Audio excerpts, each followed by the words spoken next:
Now to a controversial decision by the Odessa City Council. On Tuesday night, they voted to restrict restroom use in city buildings, preventing transgender people from using them. If you're caught, you could be fined. News West 9's Jason Freund tells us more about this new policy. And Jason, it's been causing a bit of a stir. Alex, it certainly caused a stir last night, as many in attendance of last night's City Council meeting did not like this decision, calling it an attack on the transgender and LGBTQ+ communities, and are calling it a step in the wrong direction. The ordinance was passed by a 5-2 vote. According to the Odessa City Council agenda, this new ordinance will apply to public restrooms, changing rooms, and/or locker rooms in a public building leased to the city of Odessa.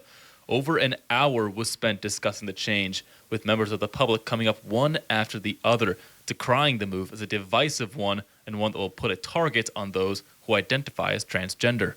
And people who aren't within our community are encouraged and allowed to join in because we know that they're safe to us. We know that they're going to stand up and do exactly what other friends here tonight have done. And it's really unfortunate that the City Council has decided to take a step that's going to just further divide the community and not allow the citizens of Odessa to actually commingle and coexist better. It's just going to paint a target on people's backs. How one can use the restroom will now be defined by their biological sex or what is written on their birth certificate. Any person who is caught violating the ordinance will get hit with a $500 fine and can even be found guilty of misdemeanor trespassing, a Class C misdemeanor. This was another cause for concern among citizens who say that enforcement of the new ordinance will be a costly venture that may not be worth it in the long haul. So no, enforcement absolutely is an issue. Not to mention the likely thousands of dollars that would cost in court time. Because the city still has to pay the judges, the clerks, the bailiffs. So, it's going to cost the city a screaming boatload of money for functionally nothing. Citizens were also quick to point out that the city had other issues that needed to be addressed. Our infrastructure is terrible and has been an issue for decades, and only when things are breaking are they fixing them, like completely breaking. There's a lot of stuff to be done here, and this is a distraction, if anything. The updated ordinance was first brought up by District 5 Councilman Chris Haney, who said he originally introduced this update to protect his daughters and granddaughter.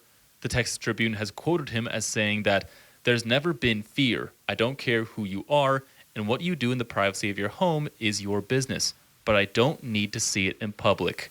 But many people within the LGBTQ+ community see it differently. It is again about fear because it's about making queer folks afraid. Like I said, I already have to worry about walking into the men's room in a bar because who's going to have something to say? Am I going to lose any teeth? Am I going to walk out there with a black eye? Yeah, it's absolutely about fear. The exceptions to this ordinance are parents of children of the opposite sex who are younger than 12 years old, maintenance and custodial workers, law enforcement officials, and medical emergencies.